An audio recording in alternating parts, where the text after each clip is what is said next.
प्रदेश उत्तराखंड के मंच से आज हम डॉक्टर दयाशंकर मिश्रा दयालु का स्वागत करते हैं, उनका अभिनंदन करते हैं। इस सेशन में हम उनसे खास चर्चा भी करेंगे। इस सेशन को आगे बढ़ाएंगे मेरे सहयोगी आयुष। आयुष, आप मंच की तरफ आइए और इस सेशन को आगे बढ़ाइए। साथ ही आयुष को ज्वाइन करूंगी मैं और इस सेशन में हम चर्चा करेंगे डॉक्टर दयाशंकर मिश्रा दयालु से। Over to you Ayush. बिल्कुल, तो ममता आप भी आ जाइए।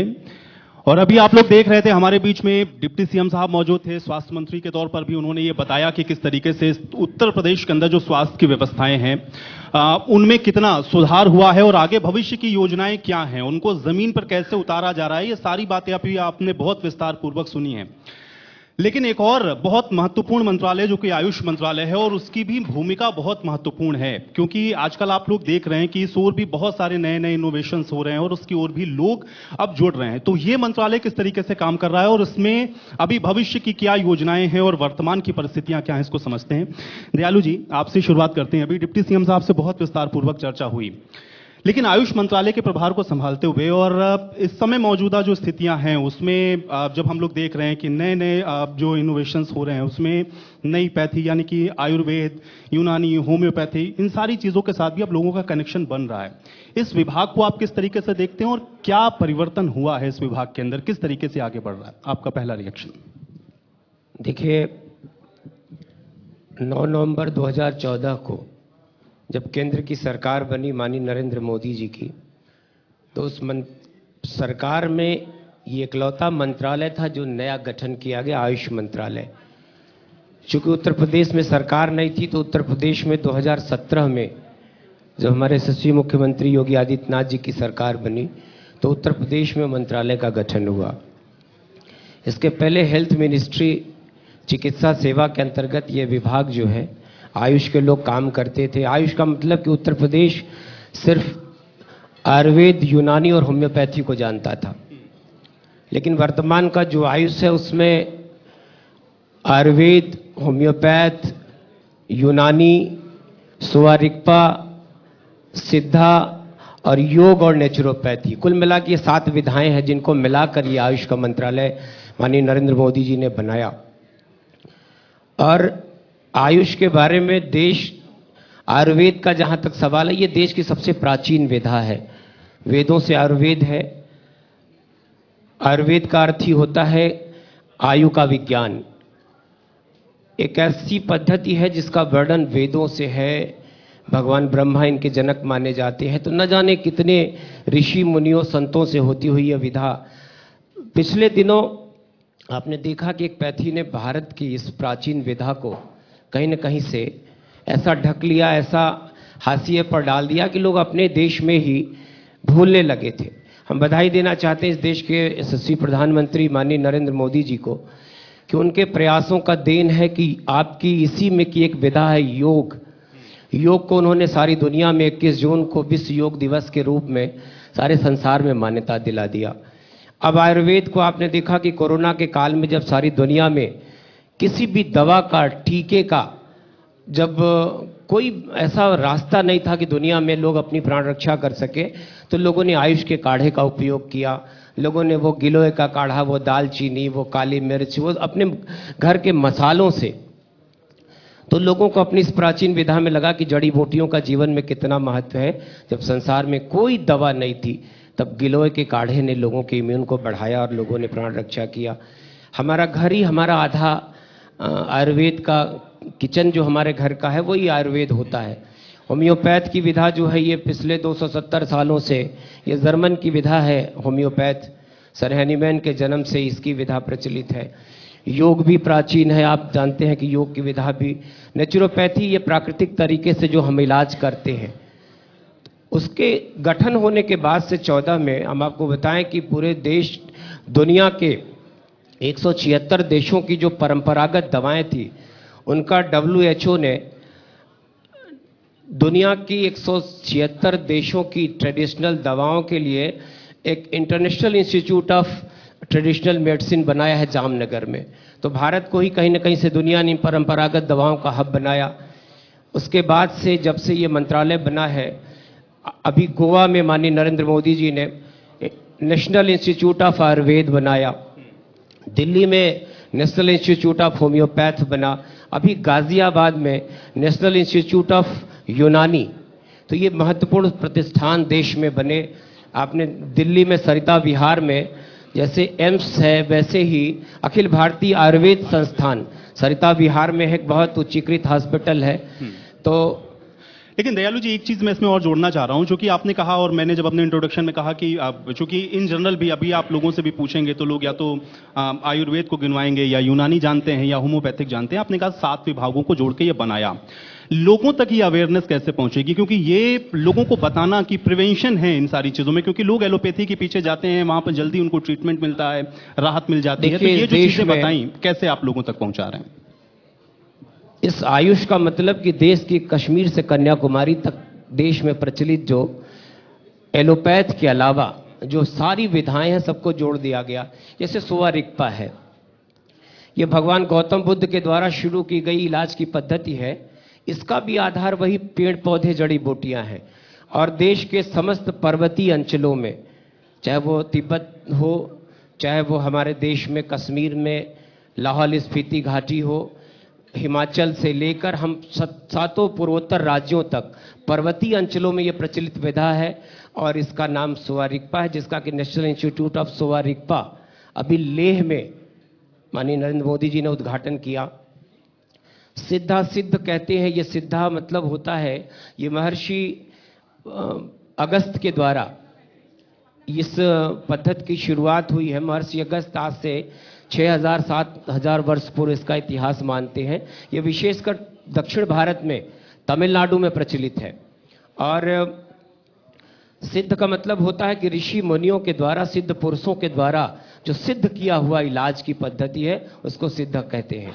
तो ये दक्षिण भारत हो गया, पूर्वोत्तर राज्य हो गया, और देश भर में प्रचलित आयुर्वेद है, होम्योपैथ है, यूनानी है। तो कुल मिला के यूनानी का मतलब कि ये इसका जन्म हुआ रोमन यूनान से, और ये भी करीब 5000-6000 साल पुरानी चिकित्सा की पद्धति है। तो ये देश की जो सनातन परंपराओं से जुड़ी हुई जो इलाज की विधियां थी, उन सबको समाहित करके इस आयुष का मंत्रालय बनाया। और उत्तर प्रदेश में आपको जानकर आश्चर्य होगा कि कुल 4000 अस्पताल हमारे पहले से काम कर रहे हैं। चूँकि हम किसी के मातहत काम करते थे, तो 2017 के बाद से अलग मंत्रालय बनने के बाद करीब 2110 अस्पताल हमारे पास आयुर्वेद के हैं, 254 अस्पताल हमारे पास यूनानी के हैं, और 1585 अस्पताल होम्योपैथ के हैं। इसके अलावा एकीकृत हॉस्पिटल, जब से ये आयुष का मंत्रालय बना तब इंटीग्रेटेड हॉस्पिटल बना रहे हैं। प्रत्येक जिले में एक हॉस्पिटल 50 बेड का आयुष का अस्पताल बनाने का लक्ष्य है, जिसमें पिछले सरकार में 11 अस्पताल बने थे, वर्तमान में 13 अस्पताल हमारे बन के 13 जिला मुख्यालय पर उद्घाटन होने जा रहा है। तो हमारा लक्ष्य है कि उत्तर प्रदेश के प्रत्येक जिले में आयुष का एक बड़ा अस्पताल, और 4 बेडेड, 15 बेडेड, 25 बेडेड और 13 बेडेड, 30 बेड के अस्पताल, ये पुराने हमारे जो अस्पताल चले आ रहे थे। तो केंद्र की सरकार ने ये लक्ष्य किया है कि जो हमारे 4 बेडेड छोटे हॉस्पिटल हैं, जो अलग अलग पूरे प्रदेश में बिखरे हुए हैं, उन सबको आयुष वेलनेस सेंटर के रूप में परिवर्तित करते जा रहे हैं। पुराने अस्पताल जो हमारे काफ़ी पुराने हो चुके थे, जर्जर हो चुके थे, तो उनको अब तक करीब हम 1000 अस्पतालों को आयुष वेलनेस सेंटर के रूप में, तो वेलनेस का मतलब है कि वहाँ हमारे हर विधा के डॉक्टर बैठते हैं, योग का प्रशिक्षक बैठते हैं। तो कुल मिला के वेलनेस की बात अब होने लगी है। नहीं दयालु जी, ये बड़ी आपने इंपॉर्टेंट बात कही, क्योंकि हम लोग देखते हैं कि आप लोगों के स्तर से स्कीम्स, कोशिशें होती हैं कि लोगों तक डिलीवर हो जाएं, वो चीज़ें पहुंच जाएं। ये जो नई आप लोग चीज़ों को कर रहे हैं, वहाँ पर ग्राउंड के ऊपर क्या वो डॉक्टर्स या वो जो स्टाफ आपके पास होना चाहिए, वो सारी चीज़ें हैं जहाँ भी आप लोगों ने अभी तक किया है इसको? देखिए, जब क्या हमने आपसे कहा कि इस विधा का जन्म 6 साल हुआ उत्तर प्रदेश में, और 9 साल पूरे हुए केंद्र की सरकार में, भारत सरकार से।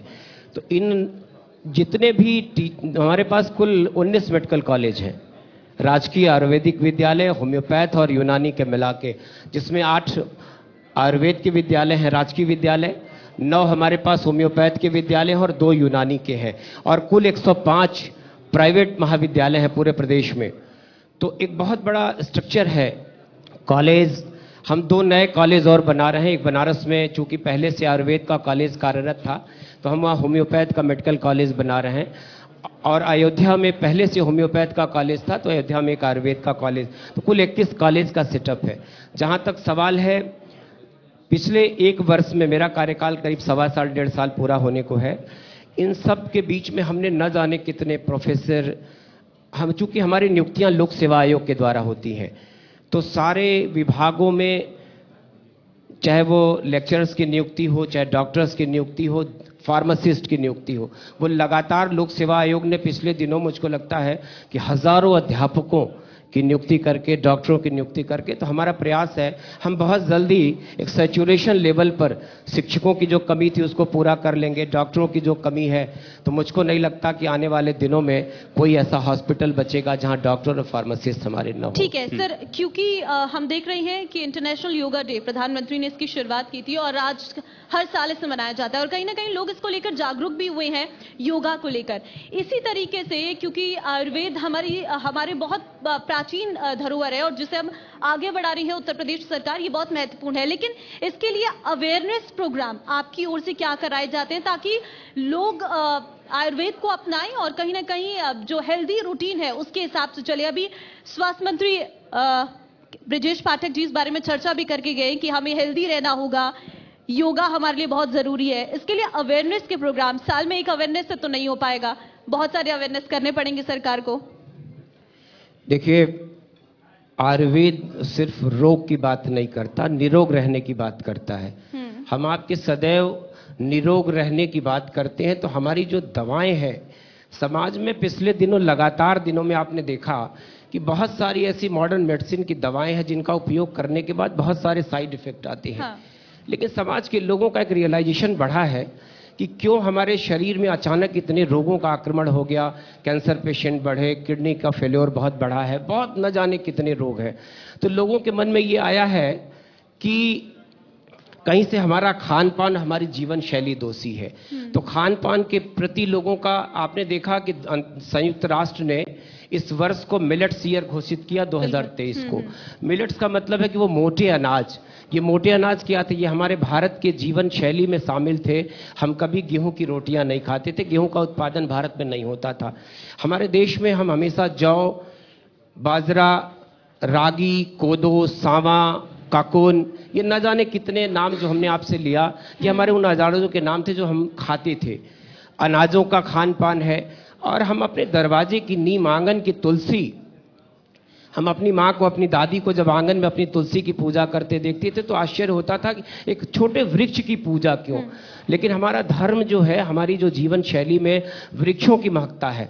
हमने अगर पीपल की पूजा किया, हमने नीम की पूजा किया, हमने बरगद को पूजा, तो बरगद के पीछे नीम और बरगद या पीपल, आपने देखा कि ऑक्सीजन के एक एक सिलेंडर के लिए लोगों को लाइन में लगते हुए आपने देखा, पूरा देश, दुनिया तड़प रही थी ऑक्सीजन के लिए।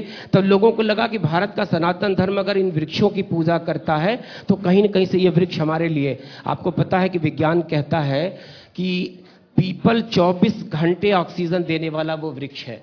हम इसके लिए पूजा, हमने देवी देवताओं से जोड़ के रखा। हमने नीम को कहा कि ये माँ शीतला का निवास है। नीम की छाल, नीम का बीज, नीम की पत्ती, नीम का कुछ भी ऐसा नहीं जो हमारे लिए उपयोगी न हो, आयुर्वेद के हिसाब से, प्रकृति के हिसाब से, मनुष्य के जीवन के हिसाब से। तो वृक्षों की महत्ता, आपको पता है कि ये हमने आंगन की तुलसी का जिक्र किया। तुलसी से बड़ा कोई एयर प्यूरिफायर नहीं होता। अब गोल्ड की मात्रा पाई जाती है उसमें, तो हमारे यहाँ आयुर्वेद में तुलसी का बहुत महत्व है। जितने वृक्ष हमारे जीवन के इर्द गिर्द हैं, जो दरवाजे पे। लेकिन दयालु जी, जो बात आप कह रहे हैं, ये इसको थोड़ा सा और बेहतर तरीके से मैं समझना चाह रहा हूं, क्योंकि ये जो बात आपने कही कि ये जो वृक्ष हैं या जो चीजें सिंबॉलिक हमको बताई गई, उसके साइंटिफिक रीजन है और उसको समझना पड़ेगा।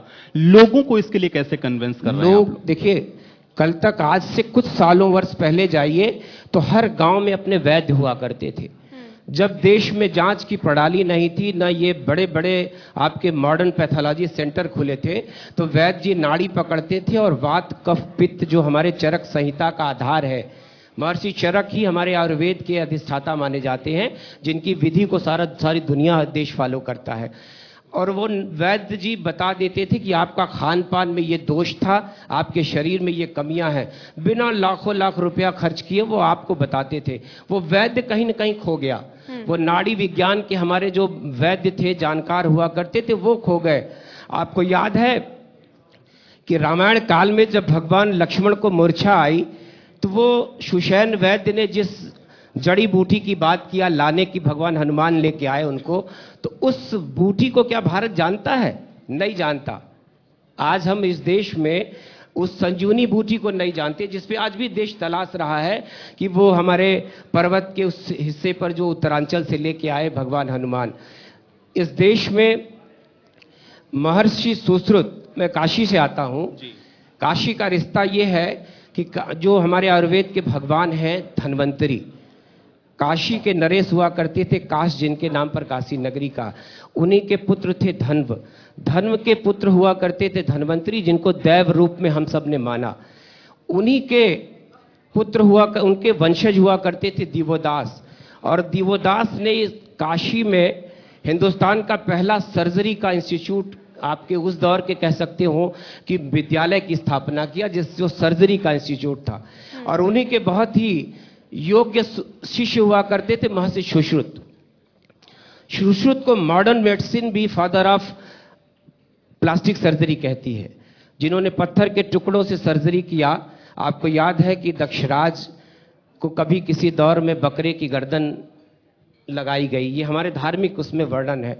आपने पढ़ा कि हमारे जो भगवान गणेश हैं, उनको आपने देखा ना कि हाथी के बच्चे का सिर लगाया गया, तो ये क्या सर्जरी नहीं थी? ये उस दौर की सर्जरी है, प्लास्टिक सर्जरी, मॉडर्न सर्जरी। और उनके ही आज भी महर्षि सुश्रुत को ही दुनिया फादर ऑफ सर्जरी कहती है, modern surgery plastic surgeon.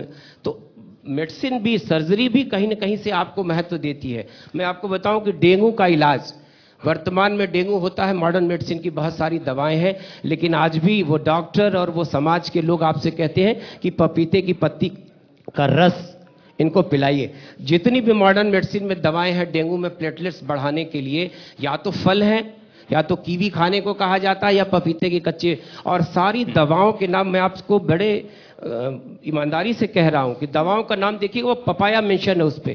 Papaya का मतलब कि वो पपीते की पत्तियों से बना है। लेकिन दयालु जी, चूंकि आपके पास जो विभाग है, और आपने कहा कि अब नरेंद्र मोदी जी ने जब इस विभाग को ही पूरी तरीके से अलग करके स्पेसिफिक बनाया, तो उसके बाद परिवर्तन क्या हुआ? क्या ये जो चीजें हाशिए पर चली गई थी वो दोबारा से लोगों के जहन में रिकॉल होनी शुरू हुई हैं, या अभी भी कुछ चीजें ऐसी हैं जिस पर आपको लगता है कि कुछ ध्यान देने की या फोकस करने की जरूरत है? देखिए, इस दुनिया में ऐसा कुछ भी नहीं है जो नॉन साइक्लिक हो। सारी चीजें चक्रीय होती हैं और हर चीज का एक चक्र पूरा हो जाता है।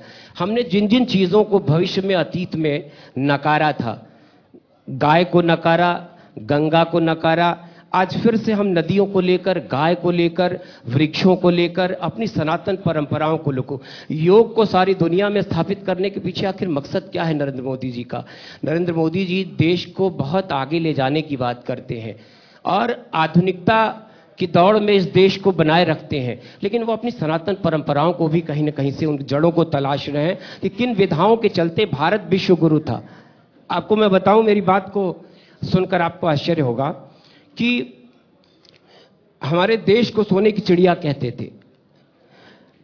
हमारे देश में कोलार गोल्ड माइंस के अलावा कोई ऐसी माइंस नहीं है जो सोने को बना सके, लेकिन हमारा आयुर्वेद, आप इस पूरे सभागार से कहना चाहता हूं कि आयुर्वेद की जब आप पुरानी चीजों को पढ़िएगा, पुराने साहित्य को पढ़िएगा, तो आयुर्वेद की जड़ी बूटियों से सोने और चांदी का निर्माण किया जाता था। तब देश इतना रिच था, वरना इस देश में सोना, आप ना दक्षिण अफ्रीका नहीं है आपके पास इतनी माइंस है। मैं आपसे बार बार कह रहा हूं कि हमारा देश कहीं ना कहीं से इतना उन्नत था, और आयुर्वेद उस विधा का नाम है जिसको देश ने, अगर अतीत ने भुला दिया था, तो वर्तमान में देश के लोगों को पता है, और उसके लिए पूरा देश लगातार, हम दुनिया के, अभी भारत में जामनगर में अभी नेशनल माननीय नरेंद्र मोदी जी ने एक सेमिनार हुआ, दुनिया के 18 देशों के लोग, आयुर्वेद से जुड़े हुए लोग आए थे, WHO के चीफ आए थे, मॉरिशस के राष्ट्रपति आए थे, प्रधानमंत्री आए थे। उसमें उन्होंने जिम्बाब्वे की राष्ट्रपति की बेटी का परिचय कराया। मैं आपको इसलिए बता रहा हूं कि ये बातें आपको सुनकर मेरी आश्चर्य लग रही होंगी। जिम्बाब्वे की बेटी का उन्होंने मंच से परिचय कराया कि ये वो लेडी है, रोजमेरी नाम था उनका। ब्रेन ट्यूमर के चलते उनकी आंखों की रोशनी चली गई थी। चूंकि एक देश के राष्ट्राध्यक्ष की बेटी थी, तो सारी दुनिया में उनके पिता ने प्रयास किया और अंततः हार के उन्होंने माननीय नरेंद्र मोदी जी से अपनी बेटी का जिक्र किया कि मेरी बेटी की, वो चूंकि 2 बच्चों की मां है और वो अंधी है। मोदी जी ने इस देश के आयुर्वेद के लोगों से कहा, आप यकीन करिएगा कि उस मंच से उन्होंने उस लेडी का परिचय कराया और उसने सबको प्रणाम किया, उस सभागार को जिसमें 10,000 लोग उपस्थित थे, और उसकी आंखों की रोशनी लौट आई है। और ड्यू टू आयुर्वेद, मैं आपसे इसलिए कह रहा हूं कि जहां शायद दुनिया की सारी विधाएं समाप्त होती होंगी, हो सकता है कि आयुर्वेद की शुरुआत वहां से होती है। इसमें कोई संशय नहीं है, क्योंकि आयुर्वेद को बहुत ज्यादा जब से बीजेपी की गवर्नमेंट आई है उसने काफी बढ़ाया है, चाहे योग को लेकर। यहाँ पर आयुर्वेद के अगर कोई डॉक्टर है, वो कोई सवाल पूछना चाहते हैं तो जरूर आप सवाल पूछ सकते हैं। साथ ही मैं अगर बात आयुर्वेद से जुड़े डॉक्टर्स की करूं तो उनके लिए सरकार आगे क्या प्लान कर रही है, किस तरीके से इसे सरकार अपने दायरे में लाएगी? क्योंकि प्राइवेट तो आयुर्वेद के हॉस्पिटल्स बहुत ज्यादा हैं और लोग जाते भी हैं वहां इलाज करने के लिए, लेकिन सरकारी अस्पतालों के बारे में आपसे जानना चाहूं तो वहां पर आयुर्वेद के लिए क्या अलग से कोई एक डिपार्टमेंट बन रहा है जहां पर लोग आ सके? क्योंकि हर चीज का डिपार्टमेंट हमें दिखता है सरकारी अस्पताल में। हम अपने अस्पताल बना रहे हैं और अपने सारे अस्पतालों को उच्चीकृत कर रहे हैं। हमने आपसे बताया कि 4,3990 से ज़्यादा अस्पताल मेरे पास हैं और अब तक हमने छोटे अस्पतालों को आयुष वेलनेस सेंटर में परिवर्तित 1,000 कर दिया। हमने 250 योग वेलनेस सेंटर बनाए हैं।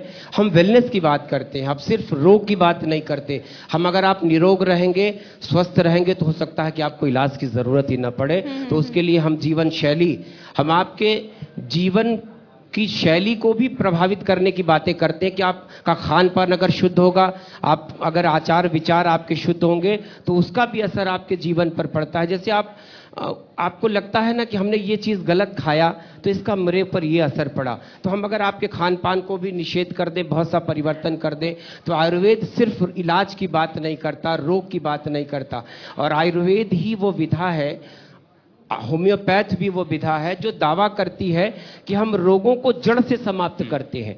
कोई पैथी ऐसी है जिसकी दवाएं आप एक रोग के लिए खाते हैं, फिर आपको लगता है कि इसका साइड इफेक्ट मेरी बॉडी पे ये आया, न जाने कितनी चीजें मेरे शरीर में नई शुरू हो गई। बिल्कुल, कहीं ना कहीं आयुर्वेद ने ये बहुत चीजों को बदला है। फिलहाल हमारे सेशन में अलविदा लेने का वक्त हो गया है। आयुष, बहुत धन्यवाद सर, आपने बहुत बेबाकी के साथ बहुत आसान शब्दों में आयुर्वेद को जो समझाया। आप लोग बार बार कह रहे हैं कि आयुष के प्रति जागरूकता नहीं। हाँ। हमारी दादी, हमारी नानी, हमारी घर की माएं, हमसे वो ज्यादा जानकार हुआ करती थी।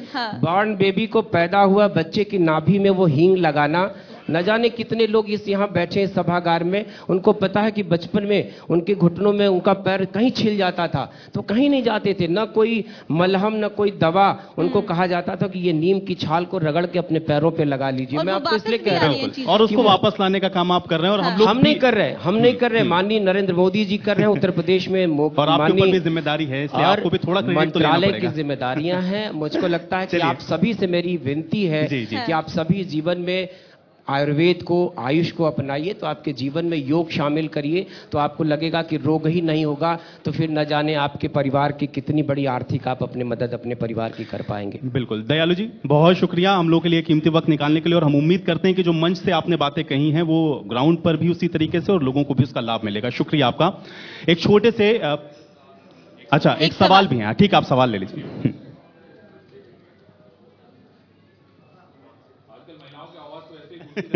आप ऐसे पूछ लिए, एक आप बिना माइक का पूछ लीजिए।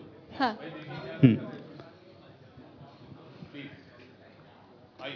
आई आप सवाल पूछिए।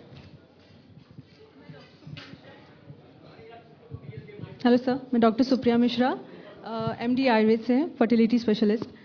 सर हम यहाँ पर बहुत सारा देखते हैं कि आयुर्वेद को सब जगह पर पहुँचाना चाहिए, नूतनीकरण करना चाहिए, पर रिसर्च एंड डेवलपमेंट में यहाँ उत्तर प्रदेश में हम क्या कर रहे हैं? स्पेशली साउथ से बहुत सारा हम देखते हैं, क्योंकि जिस इंस्टीट्यूट से मैं पढ़ी हूँ, केएलई यूनिवर्सिटी, तो वहाँ पर तो रिसर्च एंड डेवलपमेंट को बहुत ज़्यादा तवज्जो देते हैं। तो यहाँ उत्तर प्रदेश में हम क्या कर रहे हैं सब, जिसके हम मॉडर्न के बराबर खड़े होके हम बोल सकते हैं कि हम भी हैं कुछ?